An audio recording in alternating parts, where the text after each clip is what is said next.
Well, as you know, my name's Doug Laurent.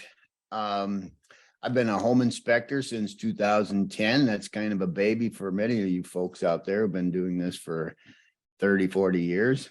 But I've had quite a bit of experience in the field. Since that time in 2010, I was also certified to do radon measurement through AARST NRPP.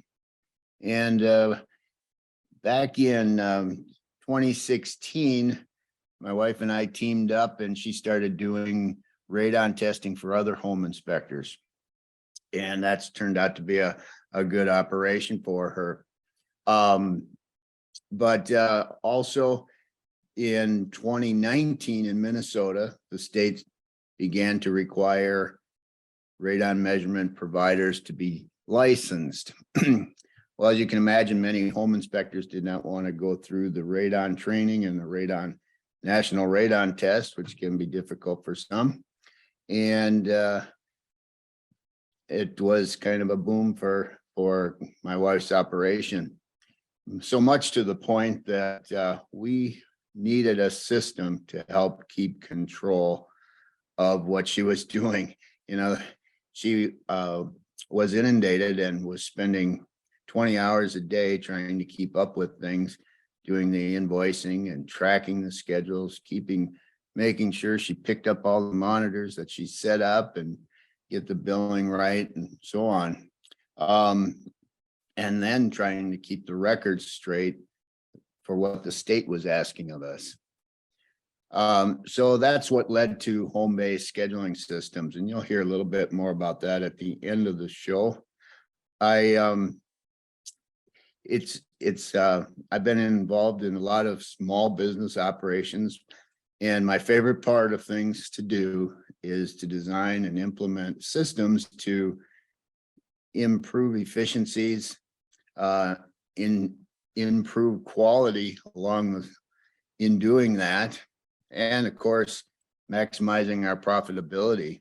And that's kind of what my emphasis is as we come toward the end of the show, is how do we stay current, or how do we stay in compliance with the AARST protocols and still make money? The business of radon measurement, it's much more complicated than it seems at the start. Unless you're in an unregulated state and you're not very concerned about maintaining any kind of protocols, and you're simply going to set up your monitor, get a reading off of it, and put that number on a sheet of paper and give it to your client. That's acceptable in some states still. But most of us, I think, want to reach above that. And that's why we're part of InterNACHI. And that's why many of us are certified through AARST. But anyway, so how do we stay accurate and stay out of trouble or stay compliant? We need to get the job done efficiently. And in the end, we need to make money and stay organized so we're at peace with ourselves. But if we don't make money, we're not helping anybody, because we won't be testing for very long. So you folks are from different backgrounds. You're going to have, some of you are in licensed states, we call it. Some of you are or regulated states. Some of you are totally unregulated. Some of you have more lax regulations than others. But how do the AARST protocols impact your operation? Maybe you can think about these questions here. We don't pay attention to AARST protocols at all. We're in an unregulated state. We just provide a basic report with the test number on it. Or are you affected mostly because you're certified by AARST, and as part of your certification, you agree to follow the AARST protocols? Now, we all know that there's not much bite to that other than our word. And so sometimes it's easy to be a little lax on following through. Or are you completely following the AARST protocols and maybe even adding a few state regulations on top of those, because you face annual audits, and which could come with heavy fines if you're not following the rules. Or do you completely participate and follow the AARST protocols because you're strictly self-enforcing, because that's what you choose to do? And why would you do that? Well, I got certified for radon measurement through AARST back in 2010 before I did my first radon test. I just felt like I need some backing to be able to show people that I was qualified to do what I was doing. Plus, I wanted to know that I was doing it right. So first of all, from a marketing standpoint, you can stand out from your competition. They're not doing anything particular. Like I said, if you've been in this business for a little while, you've probably seen a lot of test reports that are pretty much nothing but a number on a sheet of paper. Some of you may remember this. I think they were called safety sirens. They were kind of a home radon test monitor that you could plug into the wall, and it gave a digital readout. One report I saw, a client showed me, it was just a picture of the radon result of that display. So that was his test report. But also, if you know you're following AARST protocols and can prove it, and you're feeling good about it, it's easy to stand up against challenges from realtors or sellers who say, well, how do we know your test is any good? From a liability standpoint, I suppose in some cases, someone might decide to charge you with or sue you for some reason because their test results were higher. Maybe they want you to pay for a mitigation system. Here you can go back again through your documentation, and you have good backing because you know you did it right.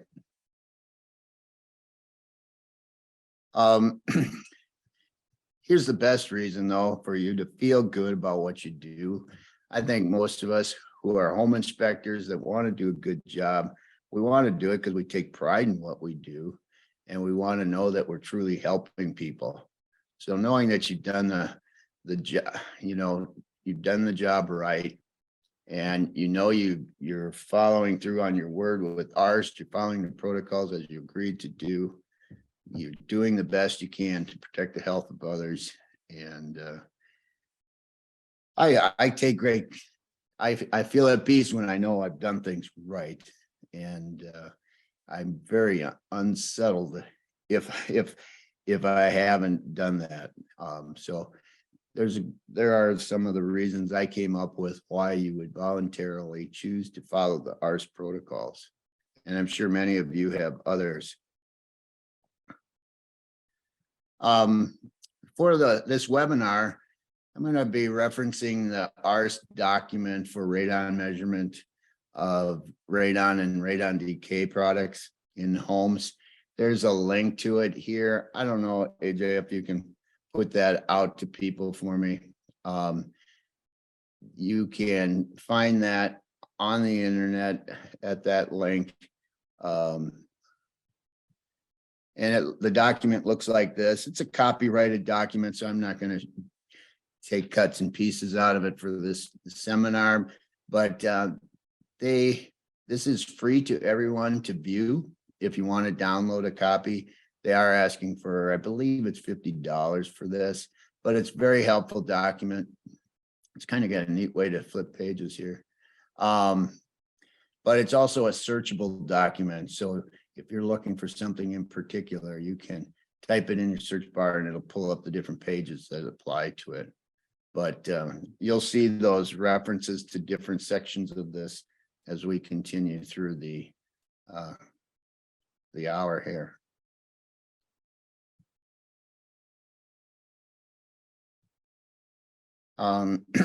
Also, I'm going to be talking mainly just about the day-to-day testing operation. there are things that we have to do as part of the protocols. And the biggest one is, the hardest one for many of us, at least for me, was doing a QA/QC plan. Now, there are templates available now that are helpful for you to use. But it's part of it, and you can see the requirements in AARST at 8.1.2.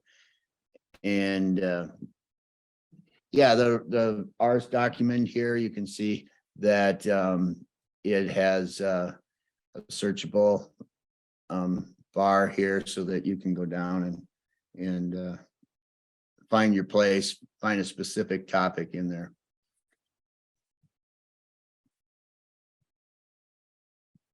Also, we're talking about today, we're talking about testing with continuous radon monitors, CRMs or monitors, or refer to them as.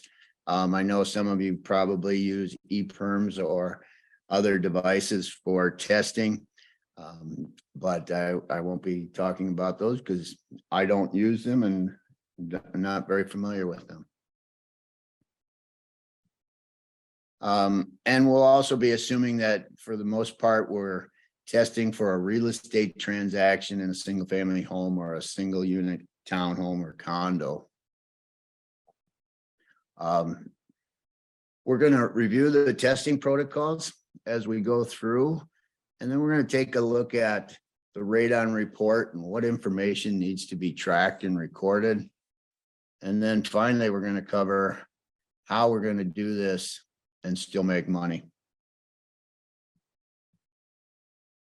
You know, the basic record keeping is not complicated, but a notebook and pencil would do, but holy cow, you know, you'd be writing forever. And anyhow, we all know the shortcomings of that. So with computers, we've got other ways of doing that that are more reliable and easily referenced. And so we'll get into what that, before we get into what the system needs to be, we need to know what that we're going to need to track. And in connection with the AARST protocols, you know, the scheduling is not a requirement. How to do your scheduling, how to keep track of your CRMs, it's not going to be part of the protocols. But it still is a huge challenge, and we'll get to that at the end. We need to keep a record of every test. And of course, the amount of detail that you are required to keep is going to depend a great deal on your state you're in. But for most of us, the minimum amount of things you need to keep track are listed here. You know, of course, the test address, the start and stop time, the technicians involved, test types, you know, is it initial test, post mitigation test, or follow-up test, mitigation type, and of course, device type, make, model, calibration, all that sort of thing. So it's just simple stuff, but it gets to be a lot. And if you're sitting down writing all this stuff down all the time, you'll be there forever. This is just a quick record of what our state requires us to keep and report on every quarter. You know, the pickup tech, they have us list each test by the pickup person. But they want the start and stop, and test type again, the mitigation system, none, active, passive.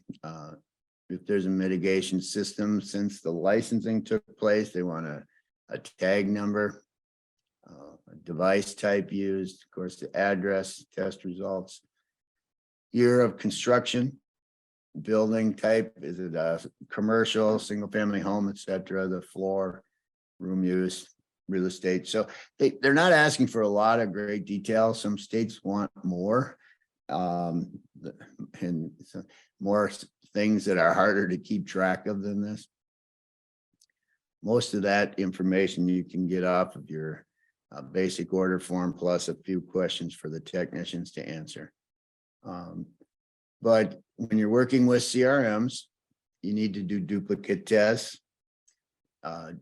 the rule calls for a duplicate test for every 10% of your total tests done in the organization, or every 10th test for each monitor. We're also looking for a chain of custody. This is one that I think a lot of people fall a little short on. We can get the monitor and list every test it's ever performed at what address. A lot of people will do that, but we need to know who had control of that monitor in between those test times. Did a technician pick it up at the office, set it up, and then another technician picked it up, but they brought it back to the office and left it there, and then another tech picked it up a day later and drove around with it for a few days, and then so they set it up on a test. So that's a little more complicated and time consuming to try to produce. I think keeping track of calibration dates on machines is a pretty simple thing to do. Here's a chain of custody report. Here you can see down here, Doug picked up this thing at Minneapolis, this monitor, it's 5862 is the serial number, and brought back to the office, and another tech took it out and set it up in St. Paul. That tech picked it up a couple days later, and the next day set it up in Cottage Grove, and so on. You can see how that chain of custody report really needs to look.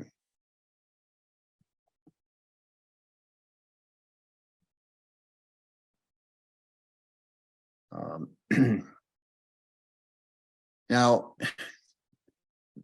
when your techs, they have their equipment, they're going out, they get to the house, they're ready to set up. Now they have to make some decisions as to where they're going to set up this test. And we need to track that. So what room they put it in, what level they put it in, the foundation type of that area. And then the AARST protocols call for one of three different ways of keeping track of exactly where that monitor is positioned, either by a photo, and the photo should be taken such that not that you can identify the monitor as much as where it needs to be a shot, a photo taken back far enough so you can place it in the room. It should include a doorway or the stairs or some identifying markings that let you know if someone wants to come and retest that house, they can put their monitor in exactly the same position. Photo seems to work the best for us. Other people have to do a floor plan because the state requires them, and they're looking. In that case, it's not just because they want to know where the monitor is. They want to know where the sump basket is. They want to know where the furnace is at and where the water heater is at. All those have to be included in their floor plan. I believe Illinois is one that requires that. Otherwise, a written description is acceptable in terms of AARST. And of course, that information is going to need to be in the report as well. A setup checklist.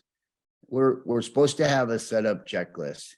There's no requirement that you actually have a document to fill out and make a check mark that you did it.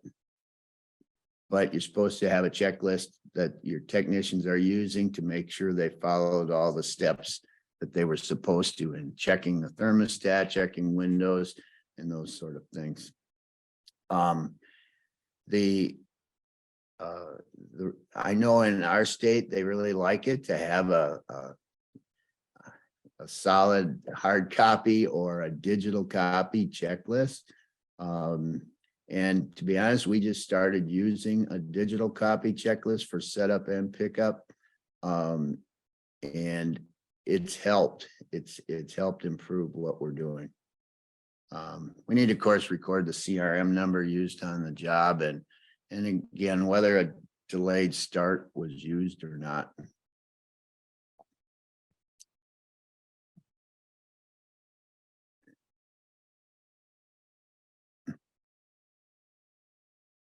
say AJ? Yep, I'm right here. Oh, you are getting my screen here this time, right? Yep, we got your screen. I don't see the green frame around it, but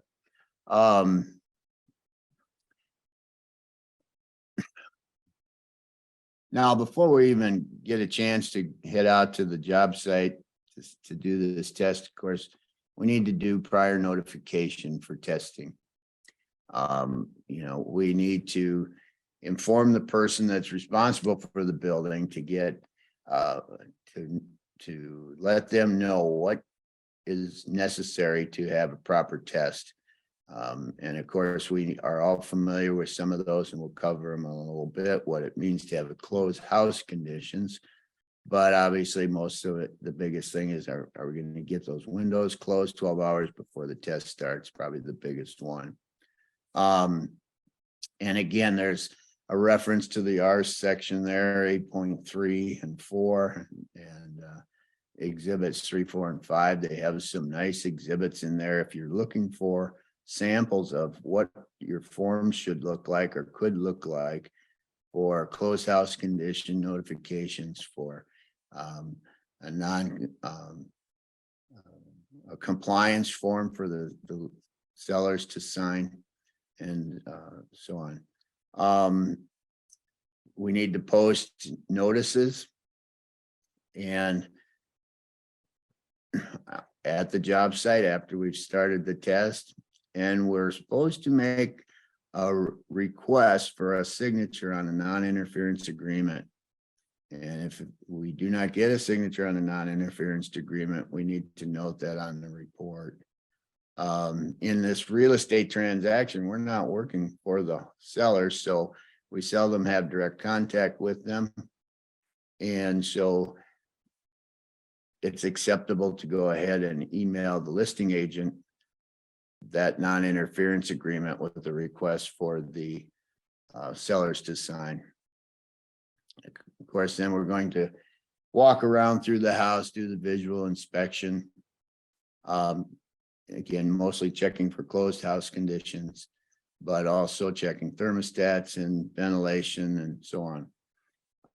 Surveillance is not required according to AARST. Again, some states, I believe, require some anti-tamper devices when doing testing, but AARST does not. Here's a sample of a checklist. This is a pretty basic one, but it's the things that are needed at the time of setup. There are other questions that need to be answered at the time of pickup. Closed house conditions. Are the thermostat settings set properly? And HRB, vent status, and so on. Now, another item that is probably not paid attention to very much in testing, especially those who are in unregulated states. At least in Minnesota, this was almost never done. If you're looking at a house with square feet of the foundation footprint exceeds 2,000 square feet, you should be considering doing multiple test locations within that home. We know that radon levels can change quite a bit from one end of a house to another. And so the larger they are, the more opportunity there is for that to happen. And also you should consider a second monitor or a third monitor for each area of the home that's served by a different heating or cooling system. One area that's in a forced air system where the air is moving around more, it's evening out the radon levels and maybe even doing some ventilation in the process, might be lower than an area that's serviced with electric baseboard heat, for example. And finally, and this is the one that Minnesota doesn't just recommend, they require us to test different foundation types.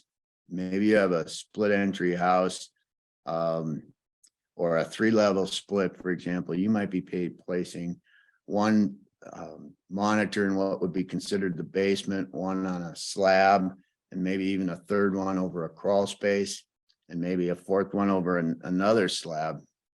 So it's not uncommon here to have 3 monitors, and even once in a while we're doing 4 or 5 monitors in a home.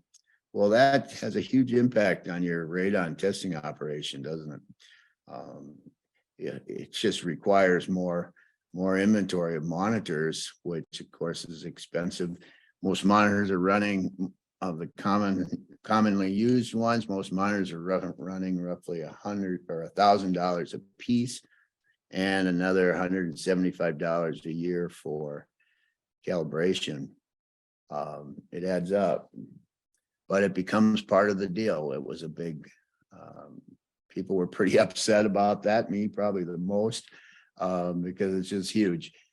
Time wise too, you're spending that much more time with technicians in the field, placing these monitors, trying to make those decisions, analyzing building space, trying to figure out if there's a crawl space over that place or not, and is it a foundation. Face it, most of the technicians are not home inspectors, or a lot of technicians are not home inspectors. They're just techs that have learned how to do radon testing. They don't know that much about home construction, and that's the biggest challenge in training your people that are not a home inspector. And even as a home inspector, how many of you been in a house for 3 hours and didn't find the crawl space till you're walking around with your clients showing them the house, and you realize that there's a door there? Happened to me more than once.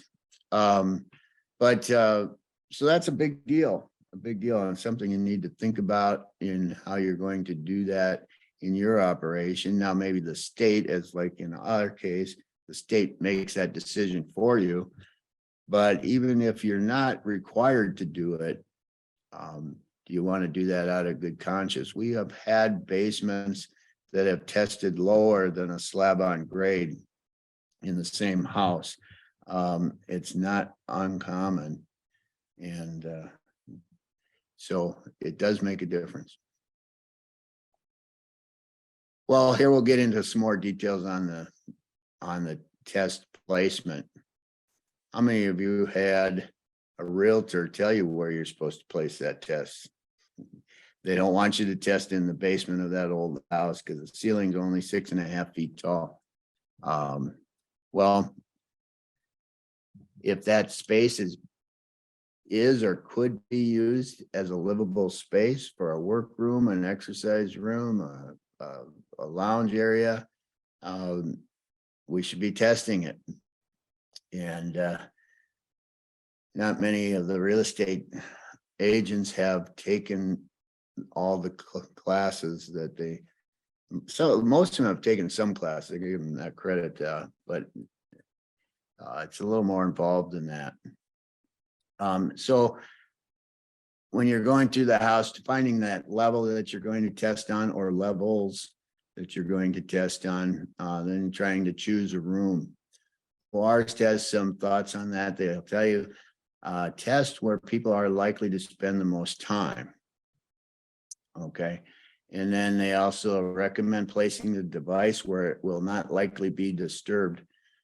Those two statements are in slight contradiction with one another, particularly if children and pets are involved. That becomes a challenge for sure. Sometimes we might place a CRM in an area that we wouldn't normally do it, but we got to keep it out of the way of the dog or cat or some kids. And so we can go ahead and do that. We just need to make note why we placed it where we did. Again, no one's going to follow up on your report, but it helps to put that comment in your report for those who might be questioning, what the heck did you do that for?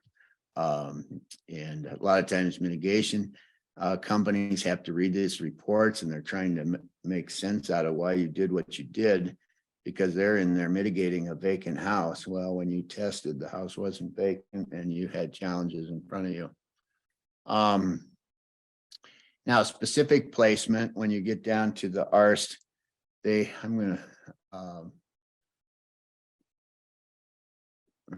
we'll pop over here real quick because they have a nice picture. So this is the AARST document, and they're talking about where the placement should be. It's a nice little diagram to have there. Again, maybe you put it in some of your information on your website. But here it's telling us, of course, 3 feet from doors, exterior doors and windows, 20 inches off the floor. Some of us use the 5-gallon pails. Do they measure 20 inches? I'm not sure. A lot of them don't. We use tripods, so we always know we're exactly at the same height. 1 foot from an exterior wall of the building.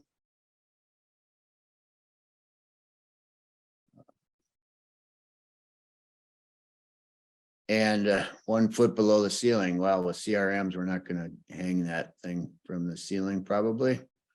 And then the last one, 4 inches from other test detectors and objects that are above or to the side of the detector. So we, I've been, challenged a couple times about having a monitor too close to an interior wall. Well, we only need to be 4 inches away from an interior wall, according to this. Not 12 inches. And for your duplicate tests, your monitors must be placed more than 4 inches apart, or more than 4 inches apart, but less than 8 inches apart. So it's kind of sensitive where you place those. You want to make sure you get that right. If they're more than 8 inches apart, you still have a valid test there, but you don't have a valid duplicate test. You just have 2 readings.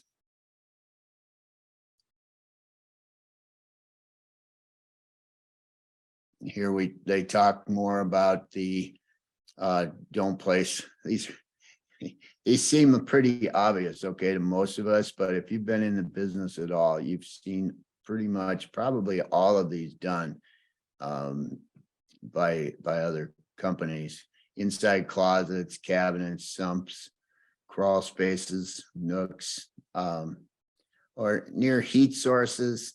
These are pretty obvious ones. Maybe the sunlight might catch you sometime if you don't want the sun to be shining on that monitor.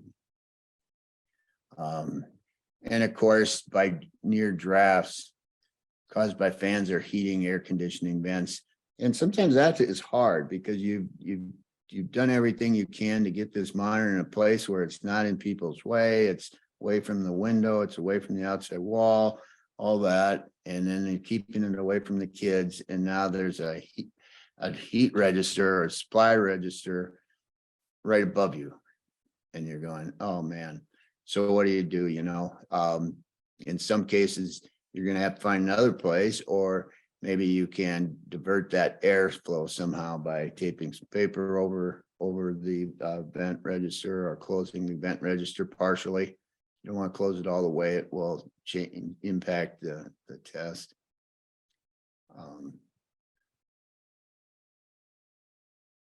And avoid placing detectors on or near objects that may produce radiation. Basically, we're talking about rocks and granite tops and so on, slate pool tables.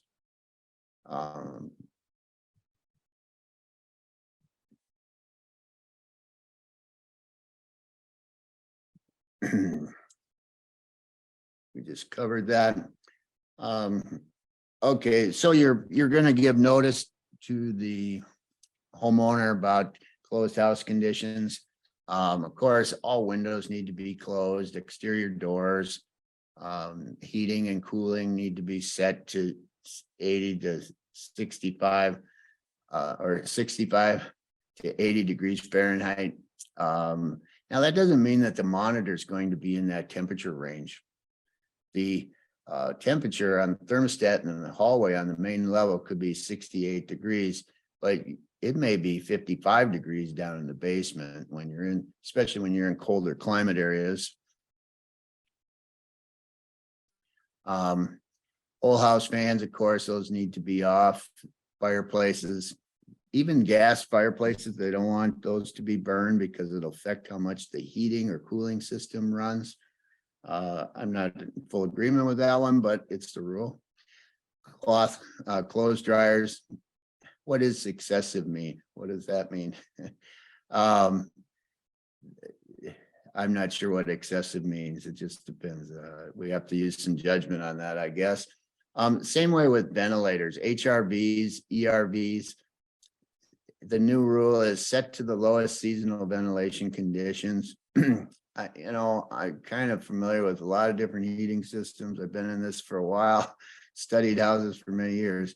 I'm still not sure what this means, what this setting is, because each ventilator type, we don't know how that was configured to run by the HVAC person, how they balanced it, and what model. And so, there's just many variables that we're not going to know about. So we just have to do our best on that one. When not to test. We don't want to test, of course, when we can't keep closed house conditions. Sometimes we know that by the attitude of the tenants or the occupants that there's going to be a problem. They're not cooperative. They're not happy about the whole situation. Or maybe it's a time when there's construction going on. They're trying to get things finished up to get the house ready for sale. And you're trying to get this test done. It's just not going to work very well. Or if there's other reasons for excessive traffic, which is very common in our real estate transaction, coming across the home where someone decides they need to move out that day. Kind of a problem. And then when closed house conditions create a health risk to occupants, that's going to be when the home does not have air conditioning and the exterior temperatures are just unbearable to have the house closed up, and in fact could be dangerous. Here are some conditions, some circumstances when you might things might not be exactly what they should be, but you can still go ahead and test. You just need to note that in the report. Maybe the ventilation system isn't set right. The furnace fan is set to on instead of auto. Some of those things aren't significant enough to not test, but they just are notable. Same way with unusual device placements and so on. Delayed start, of course, we've all been familiar with that. The biggest one, again, doors and windows haven't been shut. You get to the house set up, the windows are wide open.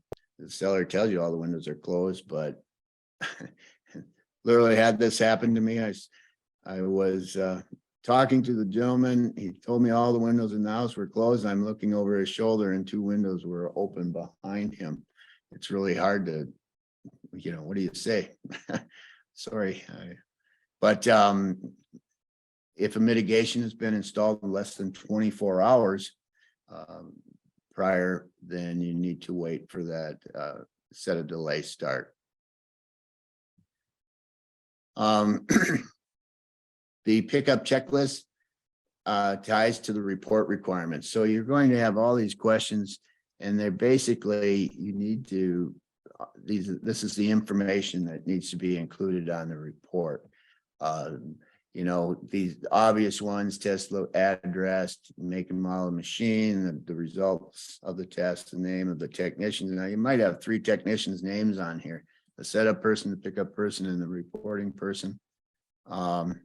And you have, again, things we've talked about, that need to be in the test. HRV settings, radon mitigation type, and so on. Now, AARST has some paragraphs that they would like used, or you can reword these, I guess, but if the test result is this, they want a statement to this, something to this effect: fix the building if the test results indicate occupants may be exposed to radon concentrations that meet or exceed the EPA action level of 4.0, and so on. So that's kind of a paragraph. You can get that right out of the book here, the document, AARST document, and it's 8.5.9. And here's another paragraph about what needs to be done if the test results fall between 2 and 4. And finally, of course, if the test results less than 2. Now, here's kind of a sample report. That meets the AARST protocols. This test here was for a duplicate test, so it's a few more pages because you have CRM data for both monitors included in this report. But at the top of the report, there's a summary of what everybody really is interested in. Here it's talking about the average of the test being 4.7. And it's the duplicate test, kind of explains what that's about. And then again, the recommended action is in the paragraphs we found. Here we have a building year, test type, mitigation type, and what kind of test performed. Is it a single test, duplicate test, or multiple locations? And your first monitor with the make and model, serial number, and so on, and of course its location. A photo here helping with that location. And here's the device results, the hourly readings, and the second monitor here, and those results. Now, all those checklist questions we were talking about are summarized here. The pickup questions are listed down this side, the setup questions are down on the left side, and the pickup questions on the right. Some of these questions only pertain to the pickup, and some only pertain to the setup. So that's why you have some blanks on one side. But the questions that are common to both, such as passive air supply status, was it clear in both conditions? Temperature setting, was the thermostat set the same, and so on. Or a big one here is, was it occupied at setup, but it was vacant at pickup? That could be a cause of concern that people were moving out of the house during the test. And this is just a summary page. Again, this is from AARST. It lists all the different levels of radon and the actions to take. And part of that, and most states are required to have their Department of Health information down here so people can contact and get more information. And of course, the testing company information, the different technicians who were involved in setup, pickup, or the report generation. So that's what a report can look like. As you can see, if you do include the data. Now, the hourly test data is not required to be included in your report. It's just, you do have to be able to provide it to people if they ask for it. So unless you want to be answering phone calls and digging out data, you might as well include it in your report and be done with it.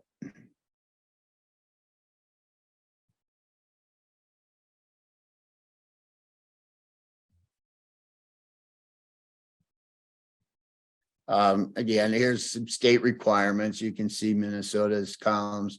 They only go up to R. Illinois goes up to V, but they actually have a few more that extend beyond that. And quite a bit of record keeping. So I know I've gone kind of fast. I've been talking too fast, but it's a lot of information to take in and what you need to do to keep your radon operation up to par.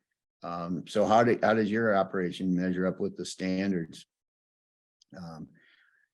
Holding to the AARST standards and to maintain profitability, that's the difficult part.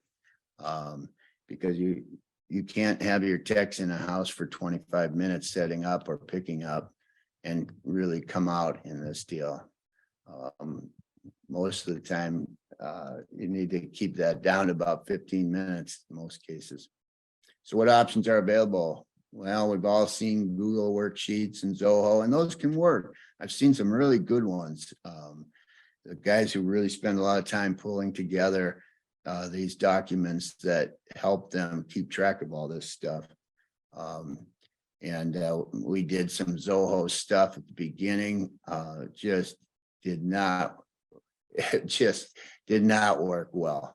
It was hard for the techs. It was easy to delete stuff and get lost in the system.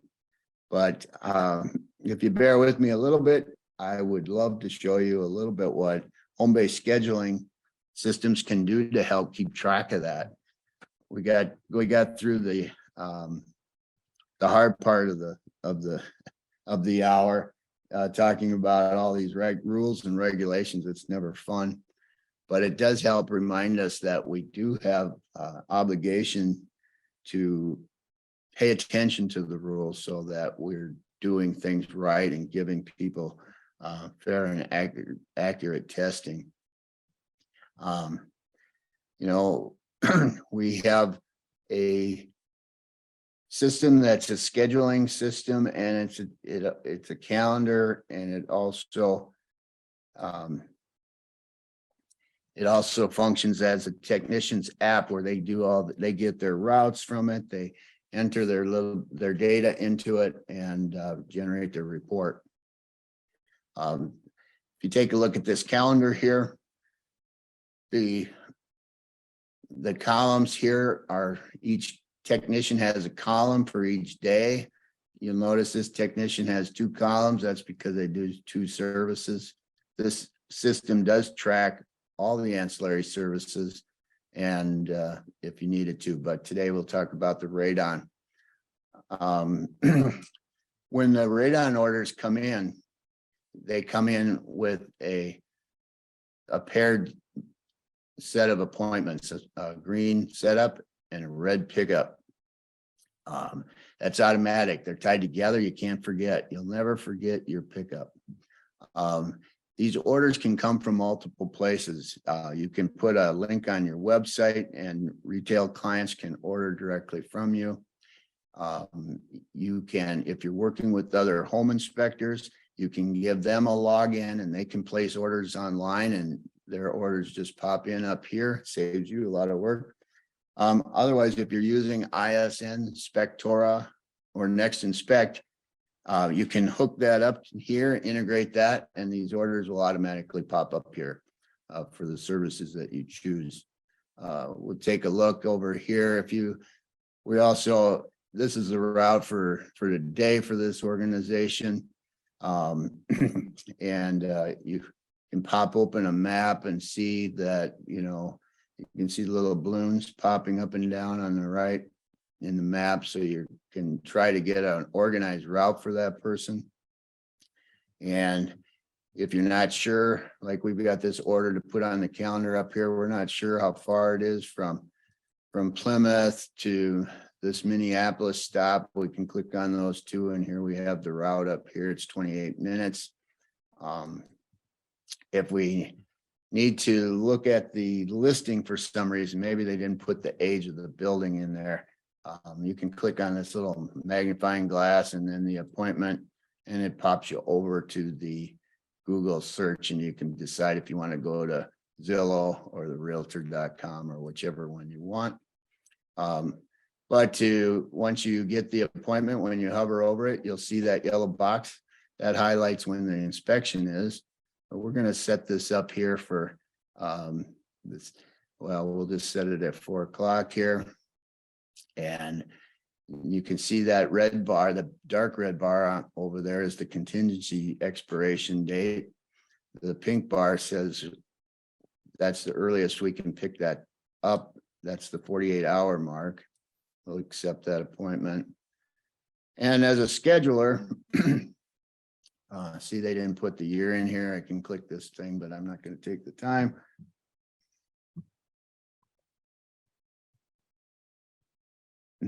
As a scheduler, you have tasks to do. You know, somebody has to make appointments to get into the home. We can click on that box here, go ahead and cut and paste this into showing time or however you do your appointments, and click on the access appointment was requested. Once the approval comes through, you can go ahead and put your lockbox code on there.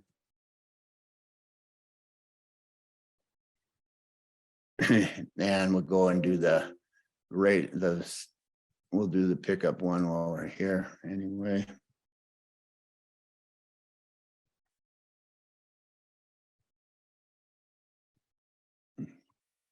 And we need to notify, remember, we needed to notify the listing agent that this test is coming, and we need to ask for them to sign a compliance agreement, non-interference agreement. If your places orders came in through Next Inspect or Spectora ISN, the listing agent information is already there, and you just hit this button.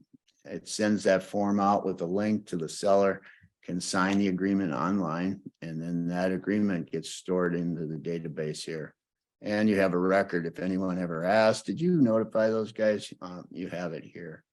And when you get a little black dot on there, you know it's been signed. Well, you can see how few people still sign these things. So these appointments are in place and ready to go. Up at the top here, you'll notice it says how many CRMs are available. It tells how many CRMs this technician should have started the day with. And down here, if the day wasn't over already, it would tell us how many monitors were going to be available. So we knew if we could take an extra order at the end of that day. So that's kind of the calendar part of the program. The phone app is where kind of the work takes place. You'll see here the technician can see their whole route for the day. Those little check marks tell you that the appointment's done. Of course, the red box appointments are pickups, the green ones are setups. And we can see our appointment down here at the bottom. Hasn't been check marked because we haven't done it yet. And we come to our appointments here. I should show you back here. Of course, you can tap on the address there. It takes you to Google. It gives you the lockbox code and that sort of thing.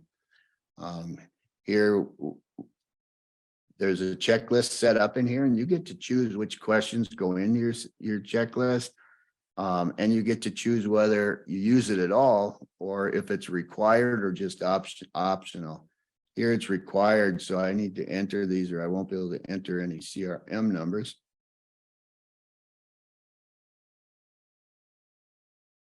We just go ahead and pick those questions that we've set. And save that. And then we can go ahead and start the test. We can add a CRM here. And we can enter the number.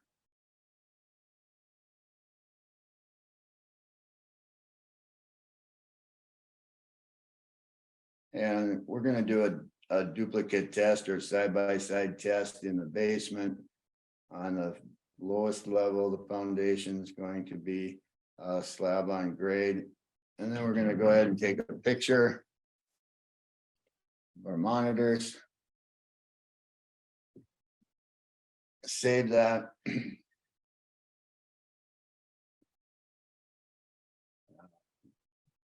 things that happen when you do test companies.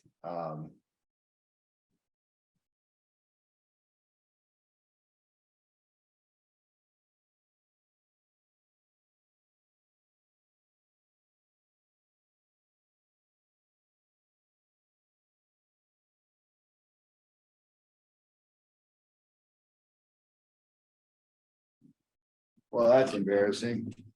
I've got my monitors set up incorrectly. But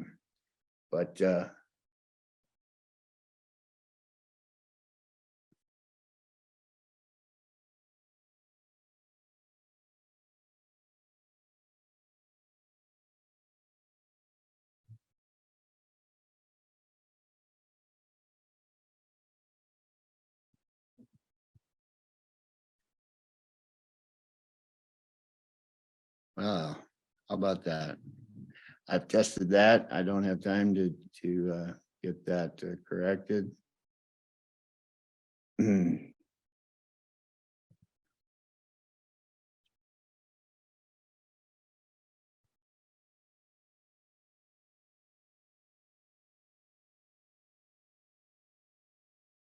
can go into our test company here. Or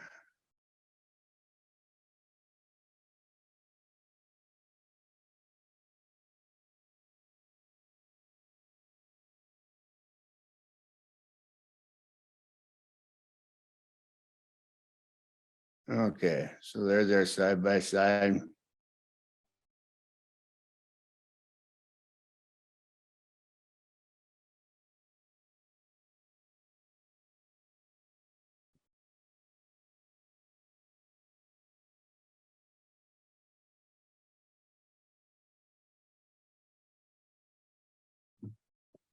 And again, it's gonna automatically ask us to include the second monitor. So we'll select the one with the most tests since it's last side by side. There we have our monitors. Apologize for that. And we can set our mitigation type here. And we can also say, maybe it was a delayed start. We just touch delayed start and we email the client. It lets them know that it's delayed start, but it also puts an alert on the calendar. So the scheduler knows that they have to adjust the scheduler has to adjust the pickup time. Here you can see the CRMs that I added there. So we've done the setup. Go ahead a couple days and do the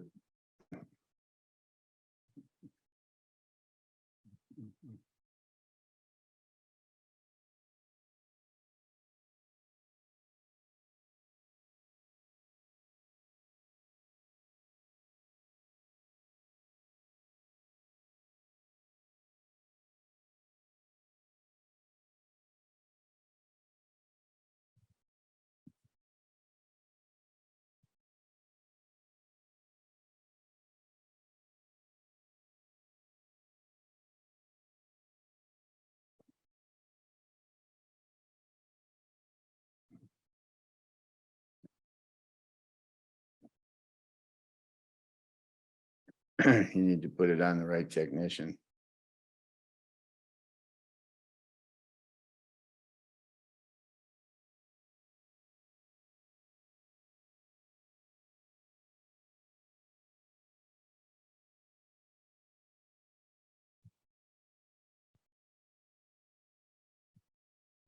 Oh, the pickup test. We'd read the monitors and get the data off of the machine and save it to our phone. We'll enter the test results here. And it'll give us our relative percent difference there, 3.1. And then we just need to go ahead and generate the report. We've saved the CRM data to our phone. We can add a cover photo if we wanted to. We could have taken that picture on our way in. And then we add the CRM data here. And if we're doing a floor plan, we could add that there. The second monitor we add here. And then we go ahead, we can put more photos, additional photos in here if we want. And we can go ahead and answer the field questions for the report. Now this gets to be a little longer. questions because there's more things that are important here that need to be included.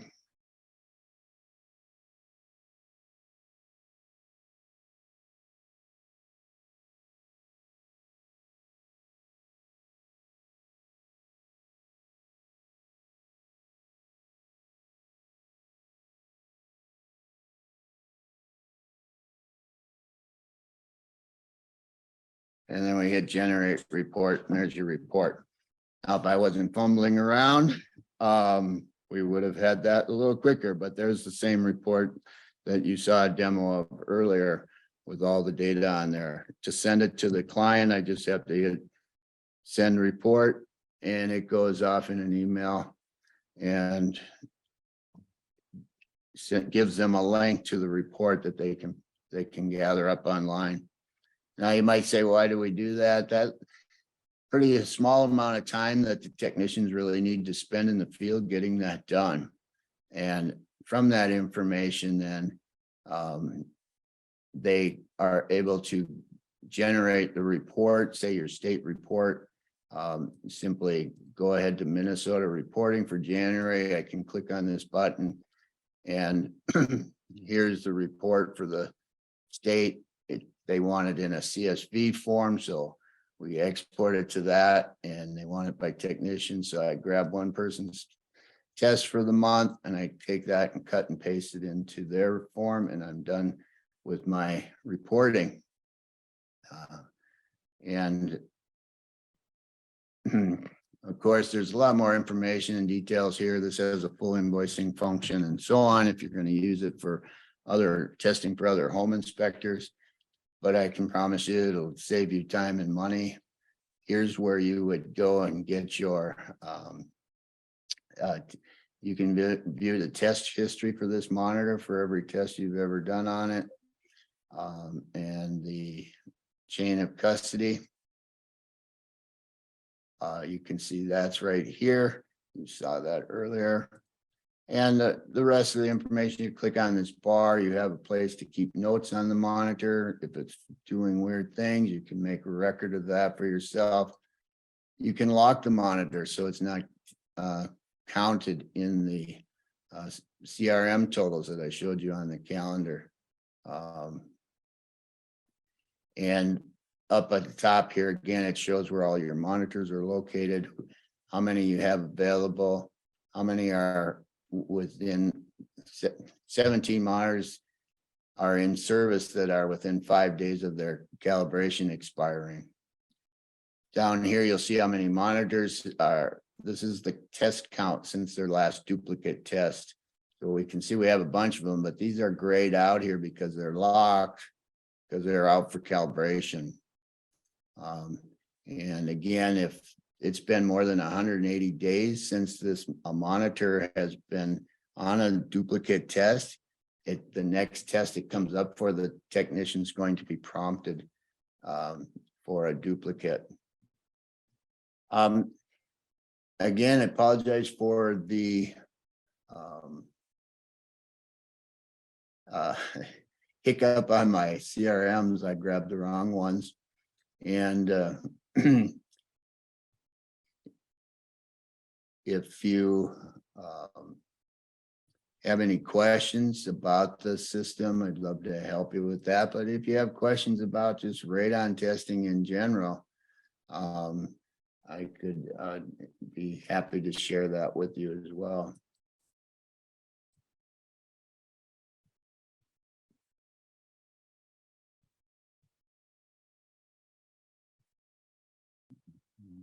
We will stop that there. Again, I apologize. I went through that 5 times today, but anyway, that's how life goes with us for us sometimes. And I'm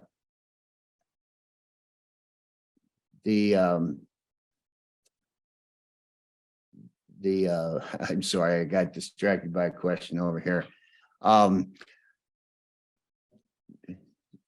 But I look forward to hearing from you. I think you can have a link to my email address. You can look me up, I believe, since I'm on InterNACHI. and let me know. I'm going to take a look here at some of your questions. I see someone had some tampering examples here.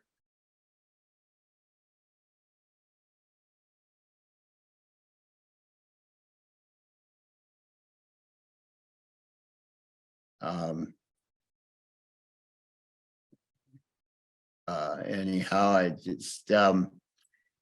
I hope you all have a good evening tonight, and hope your businesses do well. And I hope you can maximize the profitability of your radon operation, because it is a fun business and you can make good money on it. Have a great night. Thank you.